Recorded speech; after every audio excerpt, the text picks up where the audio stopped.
দেশের ক্রিকেট থেকে দূরে আছে সাকিব আল হাসান। ফ্রাঞ্চাইজি লিগে মাঝে মধ্যে দেখা যায় টাইগারই অলরাউন্ডারকে। যুক্তরাষ্ট্রের তেমন একটি লিগের অনুষ্ঠানে গতকাল রাতে উপস্থিত ছিলেন সাকিব। সেখানে কথা প্রসঙ্গে তামিম ইকবাল এবং মুশফিকুর রহিমের সঙ্গে সম্পর্ক নিয়েও কথা বলেন সাকিব। প্রায় একই সময় জাতীয় দলে এসেছিলেন তারা। বিশেষ করে তামিম ও সাকিবের বন্ধুত্ব ছিল চোখে পড়ার মতো। মাঠের বাইরে গলায় গলায় ভাব আর ময়দানে ছিল পারফরমেন্স, একজন আরেকজনকে ছাড়িয়ে যাওয়ার লড়াই। তবে সেই দিন ফুরিয়েছে। অনেক দিন ধরেই দুইজনের সম্পর্কে ভাটা পড়েছে। জাতীয় দলের সতীর্থ নিয়ে সাকিব বলেন, অনূর্ধ্ব-19 থেকে আমি, তামিম আর মুশফিক ভাই একসাথে খেলছি। আমরা 20-25 বছর ক্রিকেট খেলছি, অনেক ঘনিষ্ঠ। সেদিক থেকে আমি বলবো আমরা ক্রিকেটে সবচেয়ে বেশি সময় একসাথে কাটিয়েছি। তারাও আমার ভালো বন্ধু। এই বয়সে সাকিবের উপলব্ধি বেস্ট ফ্রেন্ড বলে কিছুই নেই।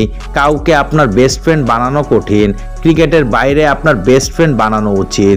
ক্রিকেটে আমার অনেক ভালো বন্ধু আছে, কিন্তু ক্রিকেটের বাইরে আমার এমন বিশ্বস্ত বন্ধু কমই আছে যাদের আমি বিশ্বাস করতে পারি। এই বয়সে আমি একটা জিনিস বুঝতে পেরেছি, তা হচ্ছে বেস্ট ফ্রেন্ড বলে কিছু নেই।